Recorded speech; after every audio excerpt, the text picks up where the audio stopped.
Crystal, welcome. Thank you. I saw this thing. I never heard of it before, and I got just so excited at the whole prospect of the whole thing. I mean, really, no NASA, no government money, no No, you people don't do looking their it heads over the unless transom you can saying make you're the not numbers doing that work. right. Mm-hmm. Yeah. Yeah. No, my Okay. background in development and construction, and then coming from obviously not the space environment, we don't do shit unless you make the numbers work, you make the timeline Mm-hmm. work. Yep. So this particular project came about because I was looking at it from a very different perspective. I took a course, a space architecture class, because I wanted to dedicate the time to really addressing this problem that I saw, which was, why haven't we gone back to the lunar surface? Why haven't we built there yet? And nobody could give me a straight answer. So, um, against the recommendation of my instructor, I said, no, I'm going to do a complete mission plan. I want to do the architectural selections. It's going to include a site plan. It's going to include, the mission cadence, how many launches, what is the core technology stack, all of it, the con ops. And by the end of the class, the feedback was essentially, well, thank you, Miss. You're not from, you know, aerospace, but, we need more thought process like this. And it was more exciting because I was like, well, everybody's telling me I'm crazy and it's not going to work. But I looked at it and then the numbers work. It's financially feasible. It is technically feasible. We have a number of issues that are preventing us from doing it, including policy. So that was towards the end of last year. Okay. And then earlier this year with the Artemis updates, all of a sudden this concept became a little less crazy. Yeah, hell yeah. I had actually spun that project into an abstract and a paper with some deeper dives, like heavily supported materials back from the last 50 years of research that we've done on creating lunar bases. And it has been accepted and then picked up by a couple of commercial groups because I had shared the material with some mentors. And hey, it's relevant. It's a thing. So I've just been having some fun with it. I'm actually on site this week to do the conference presentation, do some networking, get some potential team members maybe, because I am Okay. not a rocket scientist, but I am, based on my background, I am fully focused on the execution side. So, this is not something that I would be able to do on my own, and I realize that. But because the numbers make sense, and because now we have so much additional interest behind these types of efforts, it's what can we structure and make it work? And Okay. my opinion is we have the structures. We just have to do it. Okay. Kristen, Just before Michael, go before you ahead. start, Go ahead. no, I Yeah. just got two quick things. If someone in the chat could please go to luna1.space and post that link in the chat for everybody, because then you're going to see a site full of like 10 or 11 slides, and it'll show exactly what they plan on doing. And that was the second thing I was going to mention. Dallas Beanhawk's comment. He'd like to see your report and talk with you about what Offworld is planning, and we Awesome. can, offline in email, we can make that introduction if you wish. Yeah, actually, I would say anecdotally, Dallas, Jim is actually one of my mentors. So, Even better. yeah, he's a good guy. Yep, absolutely. Yep. I knew you guys would hit it off, Dallas and Kirsten. Talk a little bit about not your origin story, because you kind of did that about the class, but a little bit about your construction background, your operations background. Dig a hole and make it building happen out of that hole? Like a little bit about that, just so people understand where you're coming from. So 20 years in development and construction affords me some pretty interesting, unique experiences. I mean, I've been a hands-on construction developer for residential, but bulk of my experience is actually commercial. And I've led rather large projects, including all of the technology deployment at Hudson Yards, which is a $26 billion private development built over. Right. You're not building backyard sheds. You're building industrial infrastructure that is licensed mega projects, right? That gives you a little bit of cred in this field where we're talking about mega projects, but we haven't actually dug the dirt, filled it with concrete, and built something from it. So that was the very first thing I looked up about you when I first saw your paper. Like, is she crazy? Oh, she's not. Okay. A little bit, but in the right direction. right. Be a little bit. Everyone tells me too, so I get it. So how do you want to build? How big is your habitat? How big is your station? Well, here's the thing. So the approach was to make some critical decisions up front.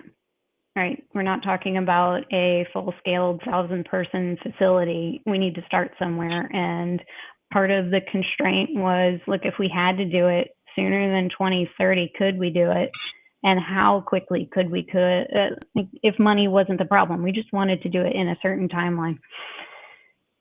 So it's a minimally viable frontier, like expensive camping type of outpost, which we got to start somewhere. And the idea is just to put a habitat that you can essentially lease out, validate systems, validate the lab, any kind of scenario you want to test out, because I guarantee the founders of this type of facility are going to be very interested in getting that functional for their experimentation sooner than later. But that habitat needs to be supported by some minimal level of redundant power. So when I put this paper together, I said, hey, solar is not viable. We have to do FSP. I'm sorry. So that was one of the reasons why it kind of got dismissed up front. But look where we are now. Guess what, guys? So that habitat, lab, whatever you want to call it, it has to be supported by redundant power. So I had spec'd out 4 smaller units, which this is what's available, guys. This is the TRL 5 to 9 level. There's ongoing research to validate it, but a lot of it is outstanding because it needs to be done in situ. So let's put it in, get it going, validate, and just understand that you need the next version ready to go when you learn. So that aside, you also need that power system to create the oxygen and other components of supporting habitation through ISRU. So there were 2, not just 1, but 2 ways of processing the regolith, MR8, and MSE from providers that could reach the TRL 5 level based on their existing testing status with NASA.